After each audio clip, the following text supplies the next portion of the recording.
परेशानियां क्यों आ रही है, उसे कैसे आसानी से शॉर्ट आउट किया जा सकता है।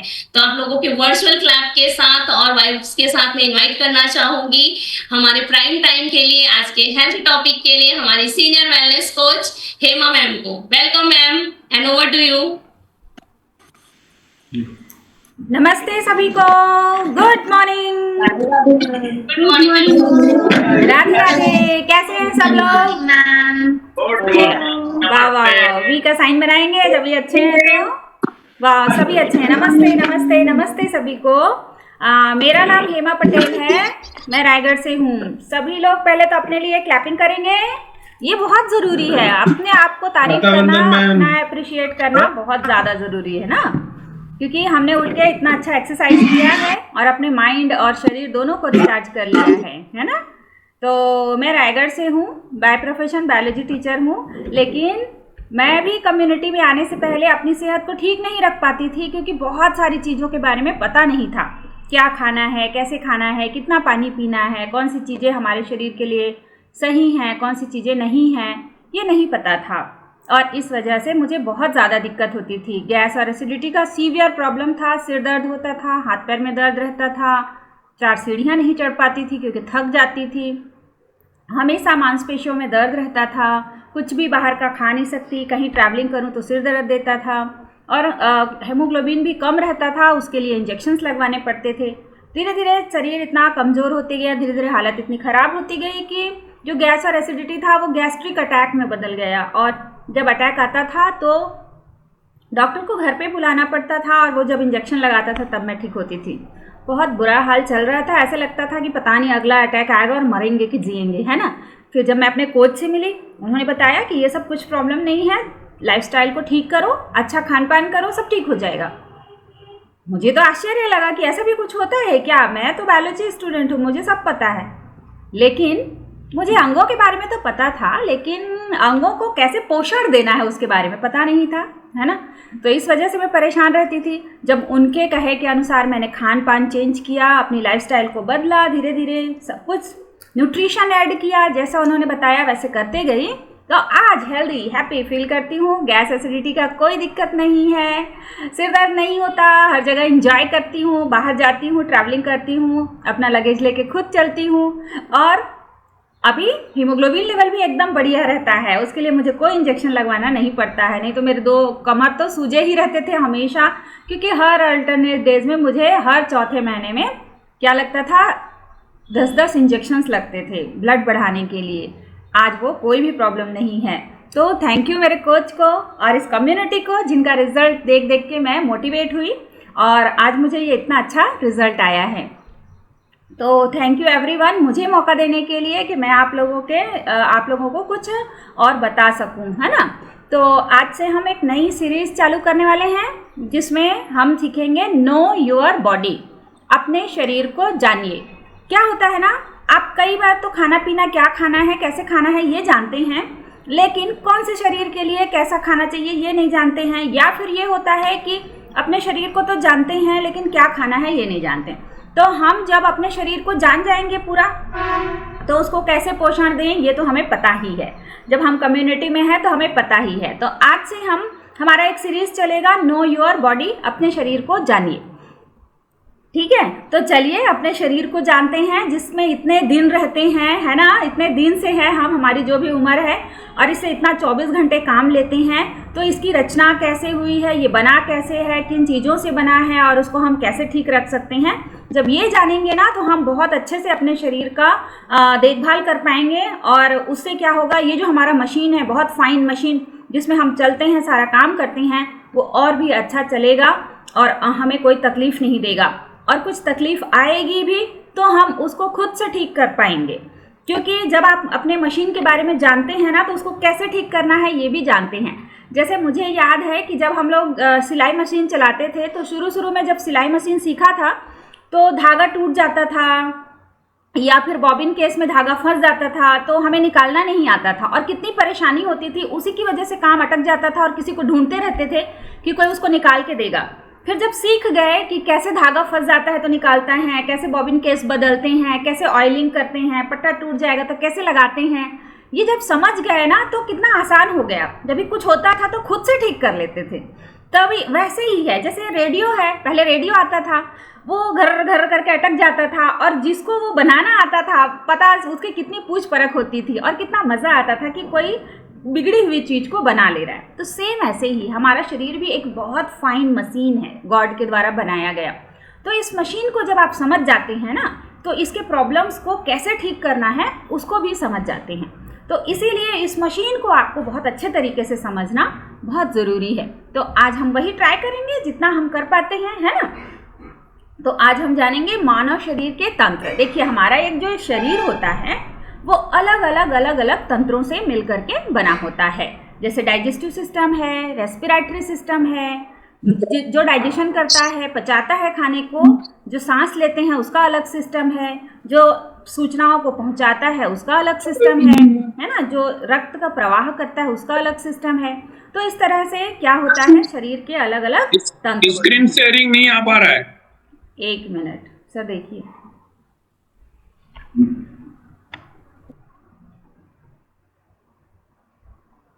एक मिनट बस, आ जाएगा।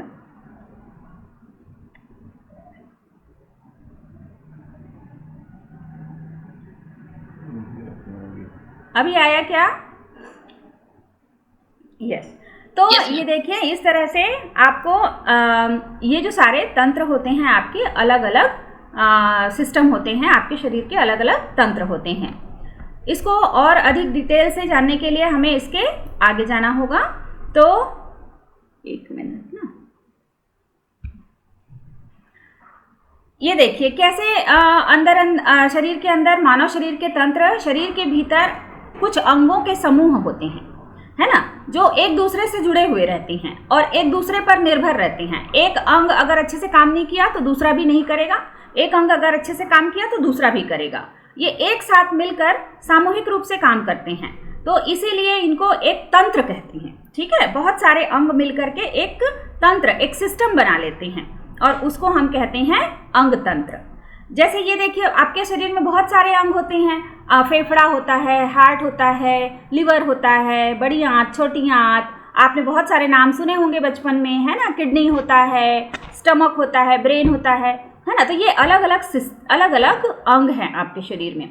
इनमें से कुछ अंग मिल करके एक टीम बना लेते हैं। जैसे एक क्रिकेट की टीम होती है ना, इस तरह से कि बहुत सारे प्लेयर होते हैं दुनिया में, लेकिन उसमें से कुछ प्लेयर्स मिल करके एक टीम बना लेते हैं। वैसे ही कुछ ऑर्गन्स आपके मिल करके एक टीम बना लेते हैं और वो जो बन जाता है ऑर्गन सिस्टम बन जाता है। अब ये ऑर्गन सिस्टम कितने प्रकार के होते हैं हमारे शरीर में? ये टोटल 10 प्रकार के होते हैं। इसमें 8 प्रकार का नाम लिखा है जो मेन है, 2 और हैं। जैसे पाचन तंत्र है, श्वसन तंत्र है, तंत्रिका तंत्र है, परिसंचरण तंत्र है, कंकाल तंत्र है, अंतःस्रावी तंत्र है, प्रजनन तंत्र है, और एक और तंत्र है अध्यावरणी तंत्र बोलते हैं, जिसको इंटेग्यूमेंट्री सिस्टम, जिसमें आपका स्किन आता है। और एक और तंत्र होता है लसिका तंत्र, जो सेल्स के बीच में, आपकी कोशिकाओं के बीच में जो द्रव भरा रहता है उसको बोलते हैं लसिका तंत्र। तो इस तरह से हमारे शरीर में 10 तंत्र होते हैं, और इन 10 तंत्रों में से एक भी तंत्र काम नहीं किया ना, तो उस बाकी शरीर के दूसरे तंत्रों को भी बहुत ज़्यादा इफेक्ट पड़ता है। इसीलिए जब आपको एक कोई बीमारी होती है ना, तो धीरे धीरे वो दूसरे, फिर तीसरे, फिर चौथे बीमारियों में बदलती जाती है और आपका शरीर धीरे धीरे जवाब देना बंद कर देता है। तो इसीलिए हमें अलग अलग सिस्टम्स को समझना और अलग अलग सिस्टम को सही रखना जरूरी है, क्योंकि ये सारे सिस्टम जो होते हैं एक दूसरे से जुड़े हुए रहते हैं। अब ये जो सिस्टम होते हैं, ये तंत्र होते हैं, ये अलग अलग अंगों से मिलकर के बने होते हैं, जो आपके शरीर में कुछ इस तरह से दिखाई देते हैं। देखिए, कंकाल तंत्र आपका पूरा ढांचा बनाता है, आपके शरीर का पूरा ढांचा बनाता है, उसको आधार देता है, आपको चलने फिरने में मदद करता है ना, आपके शरीर में खून को बनाने में मदद करता है और बहुत सारे काम करता है। तो मेनली तो ये आपको ढांचा देता है। तो आपके शरीर का ढांचा तो मजबूत रहना चाहिए ना। आपके बिल्डिंग में अगर सरिया मजबूत नहीं रहेगा तो सोचिए बिल्डिंग कितने दिन चलेगी। तो सरिया को मजबूत रहना ज़रूरी है। उसी तरह से आपका मस्कुलर सिस्टम है, उस ढांचे के ऊपर क्या की गई है, छपाई की गई है, ताकि आपका ढांचा अच्छा दिखे और सारी चीज़ों को सही से कर पाए, वो चल पाए, सांस ले पाए, बोल पाए, जो भी आप काम कर पा रहे हैं उसको सही से कर पाए। इसलिए उसके पास होता है मस्कुलर सिस्टम, सेकंड सिस्टम है, तो आपको अपने मस्कुलर सिस्टम को भी अच्छा रखना ज़रूरी है। तीसरा होता है सर्कुलेटरी सिस्टम। आपका हार्ट तो यहाँ पर है, फेफड़ा तो यहाँ पर है, लेकिन आपके पैर के उंगलियों को भी चाहिए खून, क्योंकि उनको भी खाना चाहिए। तो कहाँ से पहुँचेगा? ये सर्कुलेटरी सिस्टम से पहुँचेगा। रक्त यहाँ से जाएगा आपके उंगलियों तक पैर के, है ना। तो इसलिए आपके सर्कुलेटरी सिस्टम को भी ठीक रहना चाहिए, कहीं पे ब्लॉकेज नहीं होना चाहिए, कहीं पे लीकेज नहीं होना चाहिए, है ना। अगर ब्लॉकेज हो जाएगा, लीकेज हो जाएगा तो ब्लड तो प्रॉपरली पहुँचेगा नहीं। तो इसलिए आपके सर्कुलेटरी सिस्टम को भी सही रहना चाहिए। Digestive system most important. एक दिन खाना नहीं पचता है, कितना खराब लगता है। एक दिन पेट साफ नहीं होता है, बाप रे, हेडेक होने लग जाता है ना। तो इसलिए आपका डाइजेस्टिव सिस्टम को भी अच्छा रहना चाहिए, तभी जाके आपको फ्रेश फील होगा, अच्छा फील होगा, आपका शरीर सेहत अच्छा रहेगा। उसी तरह से एक्सक्रीटरी सिस्टम है। आप बताइए, एक दिन यूरिन पास नहीं होगा दिन भर, कैसे लगता है? पेट फूल जाएगा, कोई बीमारी हो गया करके हम डर जाते हैं, कितना मुश्किल हो जाता है ना। बच्चों को एक दिन यूरिन पास नहीं होता, कैसे दिक्कत हो जाती है। तो ये एक्सक्रीटरी सिस्टम होता है जो आपके शरीर की गंदगी को शरीर से बाहर निकालता है, तो इसलिए इसको भी अच्छा रखना ज़रूरी है। अगला होता है हमारा नर्वस सिस्टम। मान लीजिए मान लीजिए यहाँ आपके शरीर में कीड़ा चल रहा है, और ये कीड़ा ना बहुत जहरीला है, जो कभी भी आपको काट सकता है, लेकिन आपको महसूस ही नहीं हो रहा है यहाँ पर कीड़ा चल रहा है। क्यों? क्योंकि आपकी तंत्रिकाएं एक्टिव ही नहीं है, वो मस्तिष्क तक सूचना ही नहीं दे रही है कि आपके हाथ में कीड़ा चल रहा है। कितनी भयंकर बात हो जाएगी, सोचिए, वो कीड़ा पूरा आपको काट डालेगा और उसकी वजह से भयंकर सा बीमारी हो सकता है आपको, और आपको बहुत दिक्कत हो सकती है। तो हमारे नर्वस सिस्टम क्या करते हैं? तुरंत सूचना दे देते हैं हमारे मस्तिष्क को कि बहुत जहरीला कीड़ा चल रहा है, फिर आप झट से भगा देते हैं उसको। तो सोचिए, आपके नर्वस सिस्टम को भी सही रहना कितना ज़रूरी है। उसको फास्ट रहना, उसकी याद अच्छी रहना, है ना। तभी याद अच्छी रहेगी, तभी तो याद आएगा ना कि ये वाला कीड़ा जहरीला है और ये वाला कीड़ा जहरीला नहीं है। अगर उसकी याददाश्त ही सही नहीं रहेगी तो सही से काम नहीं होगा। उसी तरीके से है आपका रिप्रोडक्टिव सिस्टम, प्रजनन तंत्र, जिसमें आता है आपका ओवरी और टेस्टिस। तो आपका प्रजनन तंत्र भी सही रहना चाहिए, तभी आप हेल्दी बेबी को बर्न कर पाएंगे, हेल्दी बेबी को पैदा कर पाएंगे और उसको अच्छे से दुनिया में ला करके उसको एक अच्छे ह्यूमन बीइंग के रूप में डेवलप कर पाएंगे।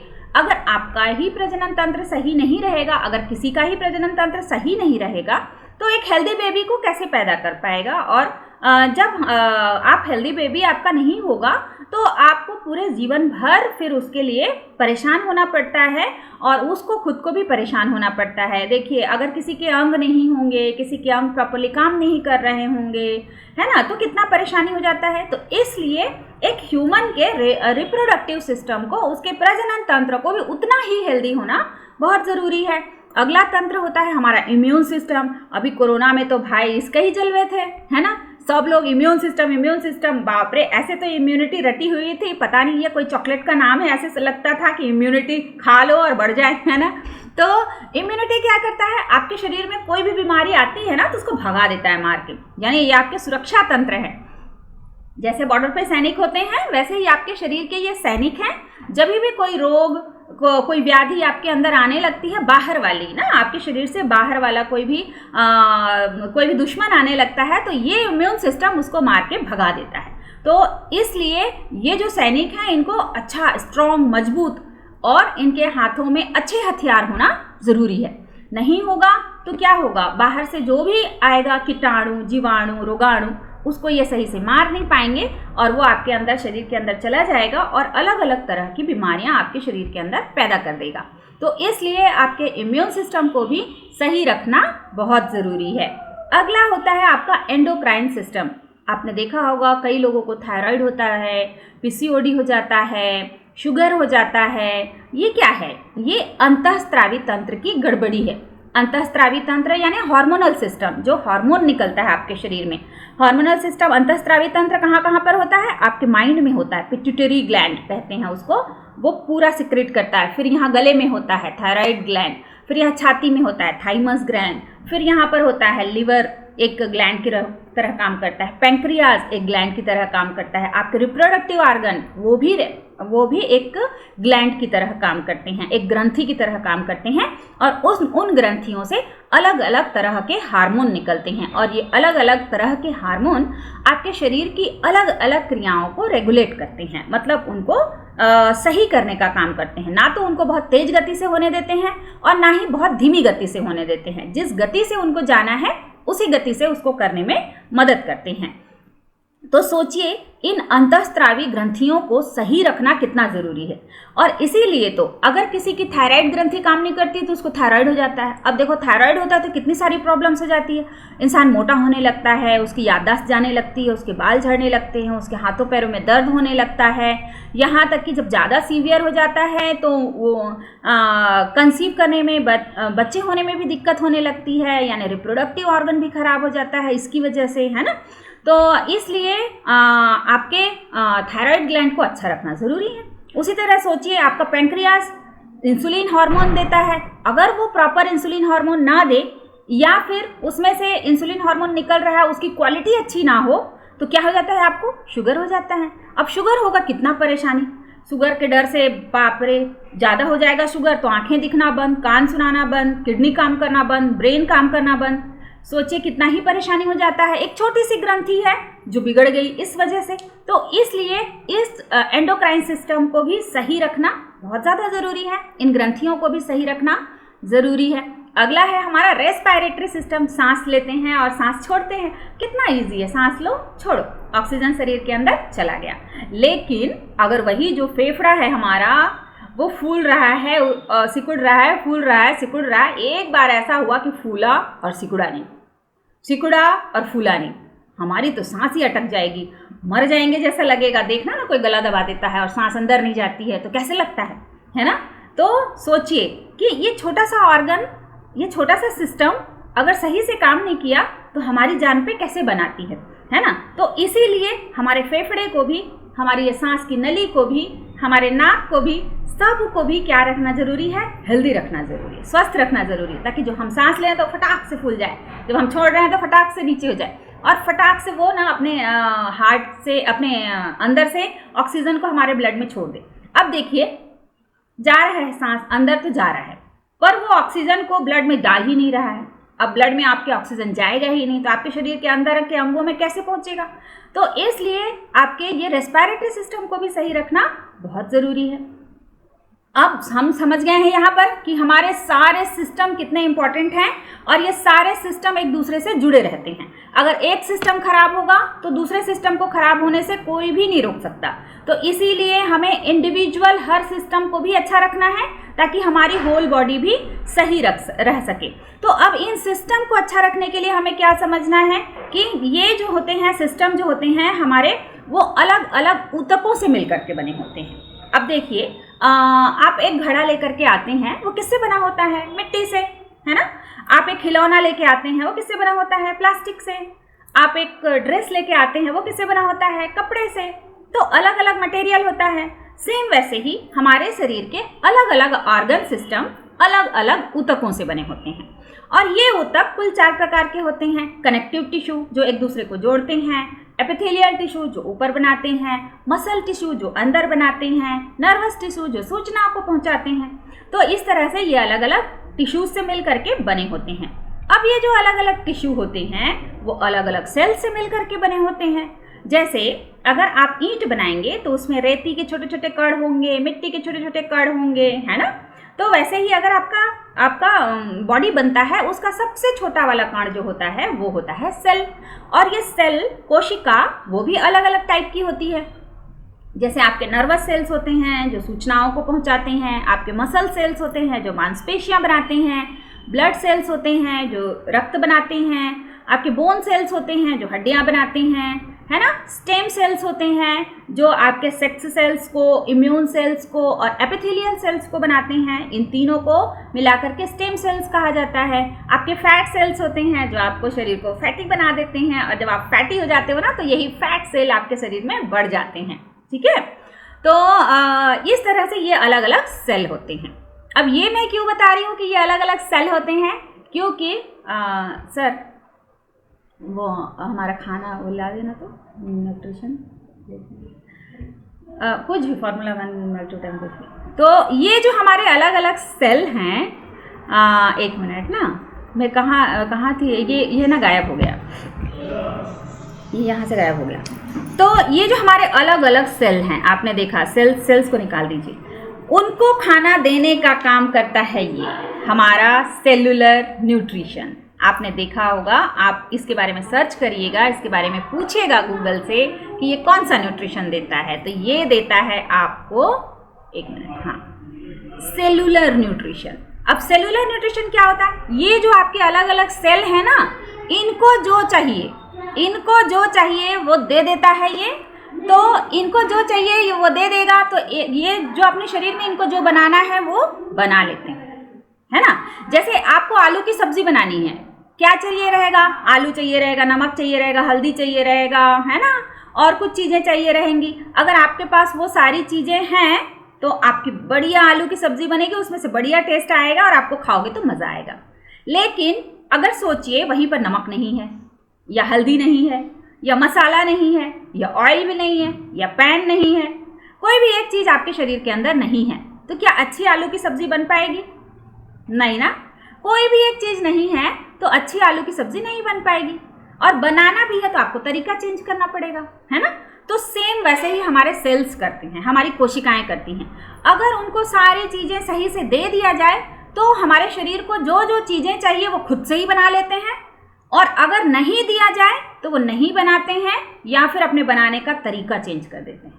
तो जब ये सेल्स अपने बनाने का तरीका चेंज करते हैं ना, तो पूरा सिस्टम खराब होता है फिर, है ना। तो इसीलिए आपके सेल्स को बढ़िया खाना देना बहुत ज़रूरी है। और उसका बढ़िया खाना क्या होता है? अच्छा carbohydrate, protein, vitamin, minerals, fibre, water और गुड माइंडसेट। ये सब खाना जाए तो आप स्ट्रेस फ्री रहो, तनाव से मुक्त रहो, है ना।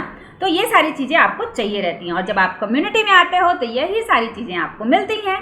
आपको सुबह सुबह एक बढ़िया हेल्दी कम्युनिटी मिलती है जो खुश रहती है, इससे आपका टेंशन वैसे ही चला जाता है, तनाव मुक्त ज़िंदगी चलती है। फिर आप सुबह सुबह फ्रेश पीते हैं तो आपके सारे सेल्स क्लीन हो जाते हैं, साफ़ हो जाते हैं।